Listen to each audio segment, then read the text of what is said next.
please realize we would never randomly recommend a therapy or approach without knowing what someone had and what their goals were. I think that it's okay to talk facts in medicine about what is the purpose and the traditional uses and publications on peptide therapies. You can do your own research, or you can come see us, or you can look up the other episodes we've done where we went a little bit more in depth. But just in a short form basis, we're going to try to hit some pretty key important facts on peptide therapy.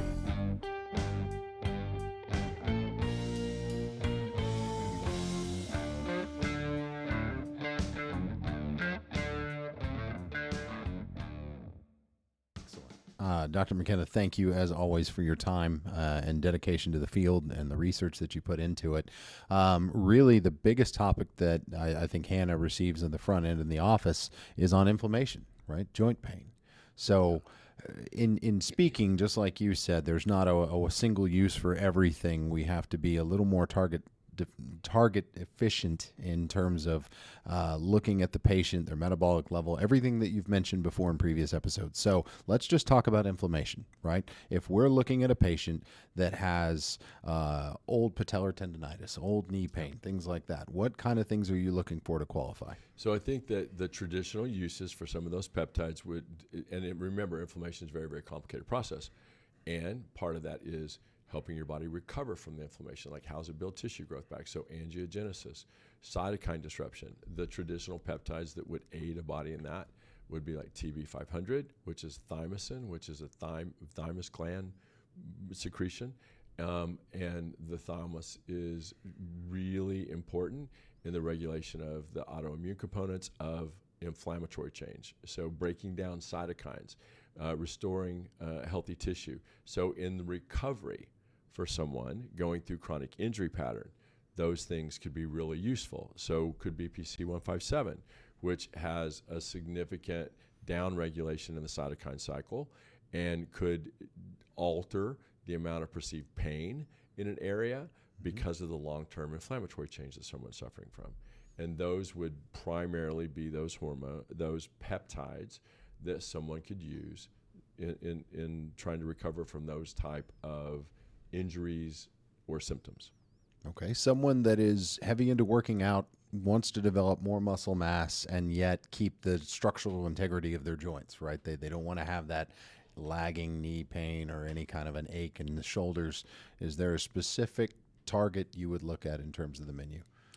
You know, honestly, and we're going to say this again because I think if you go to one of the bigger peptide episodes we filmed, one of the newer episodes we just filmed, I think that you're going to find out that BPC is not some dramatic scientific thing. It stands for body protection compound, and it's manufactured in the gut to protect inflammatory changes in your gut, where is the great source of all your immune function. 90% of your immune function is in your gut, so inflammatory change there can really hurt you, and BPC is supposed to help regulate that.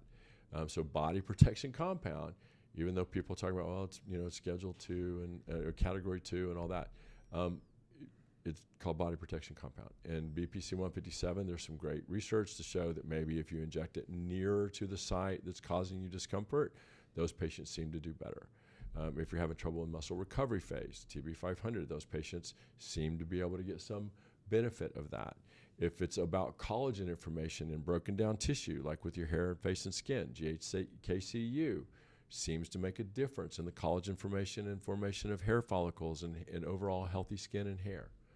And I think that those are the best indications in the literature for the science behind the use of those peptides in selective set of patients that are healthy enough to metabolize it, that don't have some other big drug interactions going on. Because again, remember with peptides, they're synthetic versions of naturally occurring substances. It's just an amino acid chain. So peptide therapy is not some discovered drug that's been through 10 years of double-blind research and study. It's a naturally occurring substance that they synthetically manufacture exact copy of, which is just a chain of amino acid sequences, a sequence of amino acids that you can readily look up. When you look up the peptide, it should show you the amino acid chain.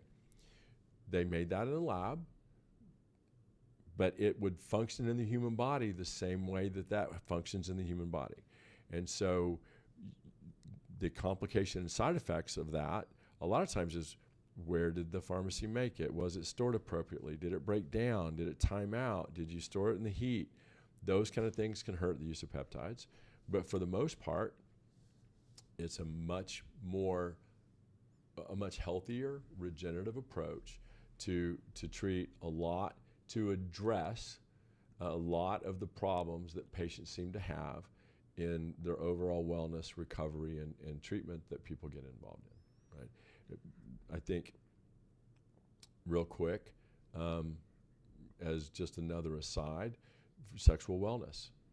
There are some great peptide therapy that have been used to address sexual wellness, and one of them actually was a drug, PT-141. The downside of PT-141 is very low. The potential upside, if that's what you're deficient in, causes some of the sexual issues that you're having and underperformance, then supplementation with, or drive and libido. PT-141 can dramatically alter that for someone. Melanotan 2. Does Melanotan 2 intimately involved in the sexual cycle of wellness and performance? Yes, it is. Is there synthetic forms that are the exact amino acid chain that someone could supplement to make a significant difference in sexual wellness and performance from a historical standpoint? Has it been used for that? Yes. Is that what the peptide in the human body does? Yes. Might it also give you a little bit of a tan? Yes. Would that be protective of you from certain diseases and cancers and sun? Well, we would never say that, because but if you have active melanin in your skin and you have a little bit darker, is it as easy to get burnt? Or does the melanotan, does the melanin in your skin and the activation of that help defend you against a lot of bad UV light? Yes. So would anything you could supplement that could activate your own melanin and give you a little bit of color maybe be protective against a lot of harmful UV light? Well, it sounds like a good idea to me, right? So, and by the way, the sexual wellness effects of that are very well described in the medical literature. If you do a little bit of a search and don't do Google, Bing, or Yahoo, if you go to DuckDuckGo or Tor Server or Brave and look up how that would work in the restoration or maintenance of sexual performance and function, I think there's been a lot of things published on that. Excellent. I appreciate you covering those topics. Another one that's huge that we absolutely see a lot of is Tirzepatide Semiglutide. And the uses of let's both. cut this, because I think this is really important, right? Perfect. So I think that here's the problem with a lot of compounded versions, or even nutraceuticals, like just telling someone blankly you need to take a vitamin. Like, do I think that B vitamin supplementation is crucial? Is it one of the more important things I do every day? Absolutely. I notice a dramatic difference in my energy level if I don't take them than when I do take them. And for the most part, that's the hardest thing about taking a vitamin or taking a supplement or using a peptide, is if you don't see an immediate result, you're like, well, it didn't help me. Because you don't focus on the big thing. Like, what does my lab look like if I do this? Like, when you take the hormone, do people go on testosterone therapy to immediately feel like, no, you have to right the ship a little bit. Mm-hmm. Is it impossible to maintain your muscle mass without testosterone supplementation at 60? Well, if your testosterone's 190, you're not as healthy as if your testosterone is 800, right? With B vitamins, the problem with it is that it's added to everything. And the non-methylated forms are added to everything. And when you talk about mthfr, that is the inability to be able to take the non-methylated forms of B vitamin and break them down appropriately. So the addition of more non-methylated forms of that to someone can kind of make them sick, right? If your body can't metabolize and break that down, adding it, especially with vitamin B6, because B6 is kind of crucial in the neural healing a nerve, lowering your inflammatory load, as a mood stabilizer. So when you look at B6 deficiency, it's going to say, you know, if you look up, so about 80% of menstruating females might be deficient in B6 at that particular point. And look up the symptoms of B6 deficiency. Irritability, depression, mood instabilities, labile, mood changes. Oh, by the way, numbness, tingling, you know, neuralgias, like all that. So a lot, it seems like you're going to, well, let's add B6 to your Tirzepatide. So all the compounded forms out there have a little B6 added to them. If 40% of females can't really metabolize those and you're adding it to it, can it make people symptomatic for being of their MTHFR? Yes. Is there a better way? Yes. So Tirzepatide and Semaglutide are supposed to help a patient overcome insulin insensitivity. Insulin insensitivity is what is responsible for the great majority of obesity. And so to, you know, they're called the skinny drugs and all that with Ozempic and Mounjaro. Those are the brand names. Again, brand names are patented on the dosing schedule in the pen. It's a naturally occurring peptide that was discovered, not invented. The human body synthesizes these compounds. They're called GLP-1 agonists. There's about 13 of them in the human body. There's 2 of them that are really easy to synthesize in the lab, and it's just an amino acid chain that helps your body do a better job as you get older of regulating your insulin, which will do a really good job of going into lipolysis, burning fat, not craving a carb, and make you less metabolically broken. Is there a way to supplement that through a compounder? Yes. Does most Tirzepatide have a non-methylated B vitamin added to it? Yeah. So if you're a female that has MTHFR and you take that, can it make you symptomatic and be a little, and I hate using general terms, but can you cause anxiety? Can you cause some difficulty maintaining your composure? Yes. Do I think that's a great idea? No. So do we have available now, working with the research lab, intimately working with the research lab, to come up with, because there are methylated forms of B6, 2 specifically, that you could choose either one of those, and with a methylated form of B6, now are you going to be taking Tirzepatide to modify your insulin resistance, to help you not crave a carb, to help you burn fat better, and to help you not be as metabolically broken, and because it has a methylated form of the vitamin instead of an unmethylated form, is it safer, more effective, and less chance to cause some kind of an untoward side effect? Yes. Why hasn't everyone done that? I don't know, right? Because it's a really good idea. Yeah. It's almost like we had that idea, right? Like it seems like a really good idea. Look, I have a daughter that has MTHFR. She has a lot of difficulty with keeping B vitamin supplements up, because you know what they do for females? They add folate and non-methylated Bs to everything, because that's what they thought was the answer. The problem is you can make people sicker, more anxious, have issues with anxiety and depression and labile and all the symptoms that would be associated with B deficiency. And so people just throw more at it. No, throw the right forms at it that can be used easier, supplement taurine, supplement the things you would need to be able to get certain amino acids up, and you can help navigate the storm, specifically more for females.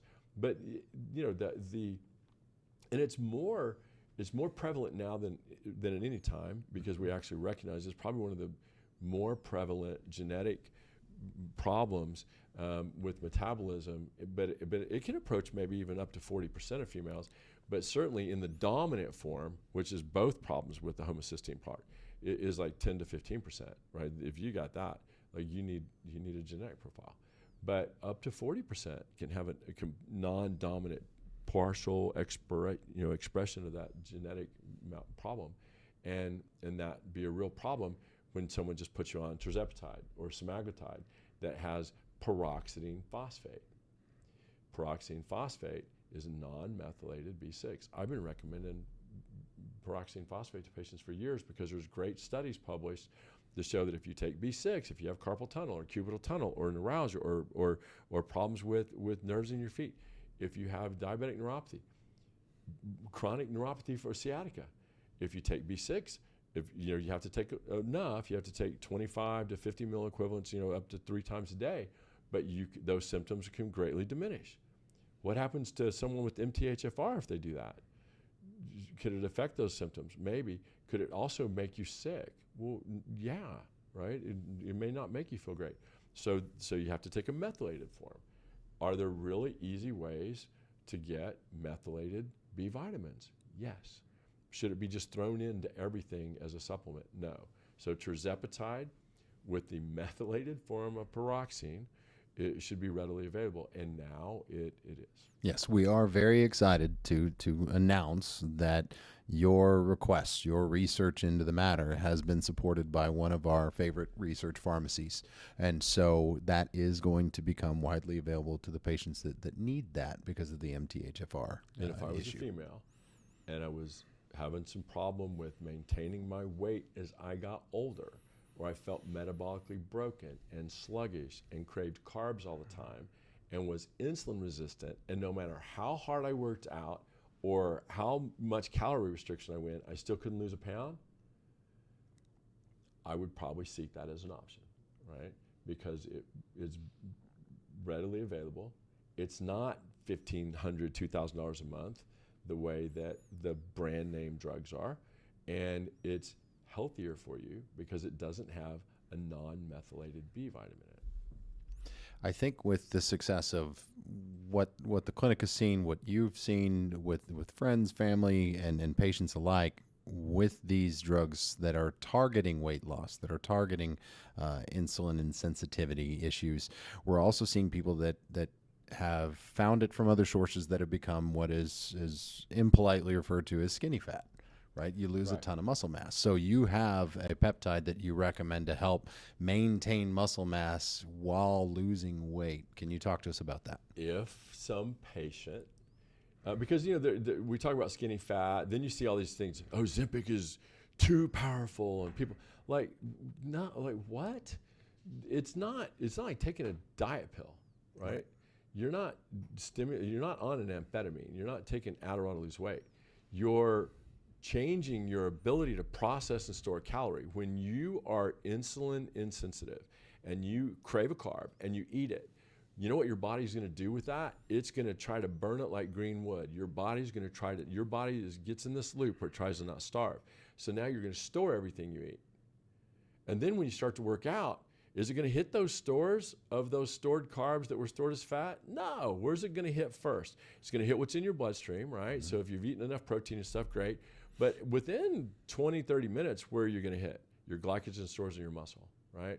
So then when you start not being as disciplined in your diet and exercise, what happens? Your body mass may have gone down, but so did your muscle mass. And when you gain weight back, now you're fatter overall than you were before you dieted, and especially without the use of exercise. So are there some peptides that the human body secretes to help you maintain muscle mass in the face of issues with other, when you're supplementing peptides to help change your insulin sensitivity? Are there some peptides that you could have used to help maintain your overall muscle mass? I happen to be so careful with the way we word things, but I think it's really important if we want to continue to be able to tell you about stuff. I have to be really careful with how we word things. So I think that Ipamorelin with CJC-1295, which was made Schedule 2, or Category 2, I stopped saying that, but Category 2, which is banned by the FDA, has that been used to help support your IGF-1 levels so you can maintain healthier muscle mass as you lose weight? Yes, for a really long time. Is there a non-Category 2 form that's kind of like that? Yeah, Sermorelin, right? Tesamorelin. Yep. Those, because why? Because there's a drug form of that. Yeah. So it's not Category 2. Is there a drug form of CJC-1295? Not yet. And the minute there is, it probably won't be category 2 anymore. But has that seemed to work for a really long time in certain subset of patients that have the diagnosis, that have had exams, that have done the lab? Is there a way to help overcome some of the side effects of rapid weight loss, which is all this is? Your body will eventually figure out where it is when people say, well, how long do I take it? Look, if you're insulin broke, are you always going to be on a max dose? No. Do most people even get to max dose? Because in the big study that drove all this result, it was at 2 years on max dose, 80% of the people lost about 20% of their overall body mass. That's unbelievably, that's fantastic, right? Like, sign me up. Now, does it say anything about your muscle composition in that study? No. Like, could you have supported overall muscle loss in people losing weight rapidly and help maintain metabolic function better? Yes.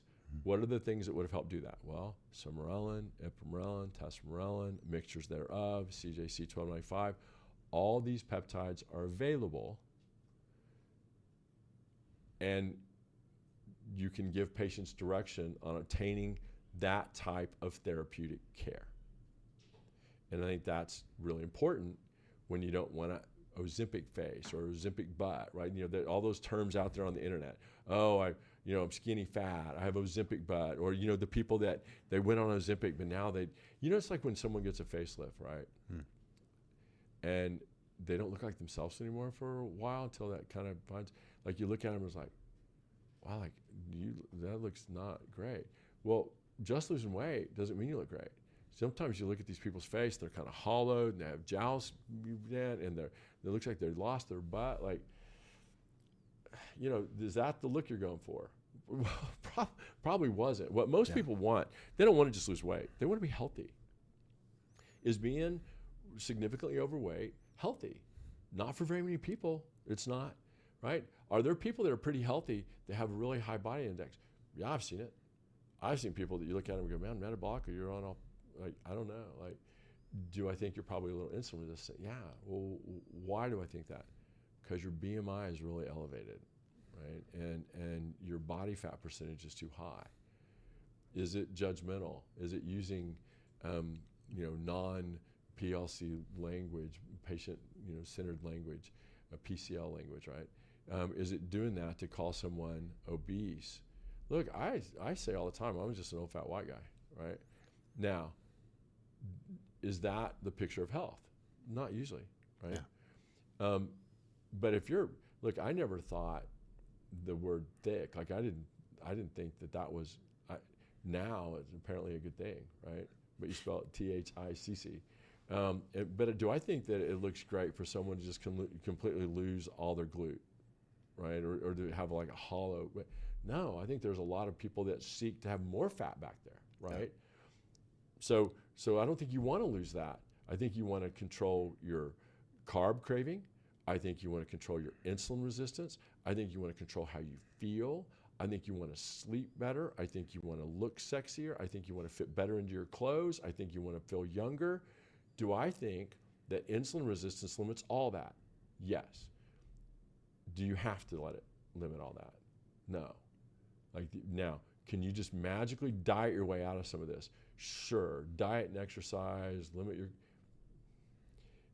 Is that work for everyone? There are billions and billions of dollars making you feel guilty about you being metabolically broken as you get older and maintaining body weight. Yeah, because if we make you feel bad about it, make it your problem, it's not our problem. We didn't kill you with processed foods. We don't put sugar in everything out there that's processed to destroy your metabolism.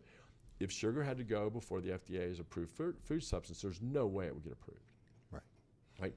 Insulin is a peptide, right? There are peptides to help you control the secretion and management of the other peptide that may be the problem for you. So as patients notice improvement, as they go through the weight loss regimen, as they're paying attention to their body mass and they're paying attention to their muscle mass, right? You're trying not to become skinny fat or lose the posterior, if you will. that's when a lot of patients will come to you and they'll say, okay, now I've gotten skinny. I'm healthy. I've retained my muscle mass. Yeah, I feel good. How do I fix my skin, right? Being metabolically broken leads to porous skin, leads to oily skin, other things. You mentioned sugar, Hair right? falling out. Look, there it is. People that are thyroid deficient, people that have thyroid issues, hormone problems, does your hair get brittle and fall out? Yeah. Are there some peptides that have been around for a really long time to help with that? Yeah, we did a whole episode on it, right? GHK-Cu, Right. collagen turnover, wellness of the skin, healthier hair, right? So we have patients that come to us and they go, hey, I got GHK-Cu from a salon and it's in this pump and it's a lotion. Is there a difference between me getting it out of a pump bottle or in an insulin syringe, right? Yeah, for sure, right? I mean, I don't think it should be reinventing the wheel for a patient to think, if I rub this on, is it the same as if I inject it? Right. Now, are there some really good augmented forms of a cream for the scalp? Well, yeah. Do I think it necessarily is best bang for your buck from a cost perspective? Probably not, right? And so what we try to do for a patient is how do we help you navigate the upside and downside, right? Everything is a value scale for me and a big flow chart. Are there some easy options to help kind of navigate the storm? And I think from an inflammatory load standpoint, pain standpoint, yeah, the answer to that is yes. Yeah, I've seen you with GHK Copper specifically talk to patients about it for the use of inflammation. We've had it for hair restoration. We've had it for maintaining your hair. We would never make those claims. Correct. But if those are problems that a patient has, are there some non-traditional approaches that might make a difference in your overall symptomatology? I think that the science is behind us when we say yes. That's a great way to put it. One potential upside is with post-surgical patients, even scarring, things Absolutely. like that. There has been data that has supported the use of that for very well published scientific data on how a peptide that's naturally occurring might have a purpose. right. Do I think that nature, if you don't believe in God, and if you don't, that's okay, right? But do I think that we are a divinely created organism? Yes. Do I think there's a lot of wasted space and chemicals that your body makes that don't have a reason? No, right? I don't, right? I think that there's a lot of stuff we do to it that gets in the way of its overall function. But I think the structure and function of the human body is pretty amazing, right? That's the reason I became a physician. So if there's a way to augment what your body's trying to do naturally and help it do it better, it seems like that would be the way to help someone heal. I don't think that these naturally occurring peptides exist in the human body that don't have a function. I think that they're there for a reason. I think that they can get diseased, altered, and alter the structure and function. But do I think that in its form, the way that the amino acid chain is derived, do I think that there's a lot of areas of your body that are just wasted time? No. Do I think that maybe there's some things that our body could have done before that over thousands of years we've lost the ability to do? Yes. Glutathione is a peptide. Glutathione is one of the key in the antioxidant cycle of inflammatory load and getting rid of free radicals, everything else. It is really crucial peptide in the overall maintenance of healthy tissue and muscle mass and getting rid of fat and mental clarity. It starts to go down in your 20s, right, measurably. Do I think that it's always gone down in your 20s? No, I think that we've kind of killed this human form with everything we expose it to. Do I think it's a great supplement? I would think that's one of those things that could be a significant part of my journey if I wanted to be healthy and active and not be overweight and broken and tired and not feel good all the time. Yeah. Again, it's a peptide, right? Yeah. Is it a category 2? I don't think so, right? Does that designation mean anything about safety and efficacy? No, it wasn't for that. It wasn't because there's not data on it. It's not because people haven't been using it. It's not because it's not safe. It's because it's not controlled. And the FDA's own guidance letter, which I read, says the potential for contamination in bulk source component.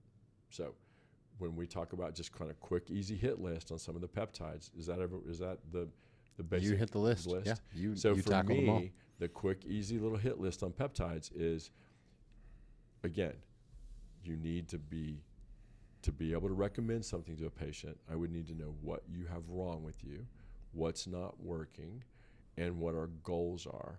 But are there some very non-traditional ways to help you navigate that storm? Absolutely. I think there are. And I think it's silly to make it look like this is going to hurt someone or harm you in some way when most doctors are not afraid to write you for a medicine thinking that you're just going to be on it forever. Yeah. And if, when someone writes you for that medicine, your first question should always be, and I say this a lot, how long am I going to be on this? Because if the answer is, like if the guy's eyes glaze over and we just think you're going to take it forever, first of all, medical compliance is a huge thing, right? Like there's a great study. Like if you write for a medicine that you have to take 4 times a day, how many people would take it that way? Almost none, right? Most doctors put you on something for blood. Do you know that even the refill rate on a prescription is insanely low? You know what the refill rate on the recidivism on peptide therapy is? Really high. Why is that? Because people see results and they feel like they're fixing something, not just treating a symptom that they're going to have to treat forever without something that modifies the result. Peptide therapy can help modify your process so the symptoms aren't the same. We're not treating a symptom. We need the symptom to help fix you do better. We want to make you healthier so the symptoms go away. And you're doing it in a non-opioid, non-steroidal method, which is the best delivery. Yeah, Right? but that's the problem with the narrative, right? Yeah. Well, I genuinely appreciate you. Again, we tried to knock out a bunch of shorts for you on just some quick down and dirty little information on some peptide therapy. Hopefully you can search and find specifically us talking about the peptide you're looking for. If you can't, call the office, and I think that we'll be able to direct you to the episode that you're looking for and help you with even just package them up and send them to you. But I think that if you look through the episode list and search the specific peptide that you had a question about, hopefully we've either talked about it or alluded to it in an actual scientific medical way. And this isn't information you're getting from a gym bro, right? And it's not information you're getting from the FDA. It's information you're getting from a physician that's vested in just trying to make you better. And again, before we sign off, I want to make sure I thank everyone for their trust. We can only do this if people keep coming to us and trusting us with their care. And I want to thank you for please subscribe and like the episodes. It's how we're going to be able to get the narrative out there. The more we talk about some of these things, hopefully the more literate that you can become outside of what their narrative is trying to tell you about staying sick, right? So thank you.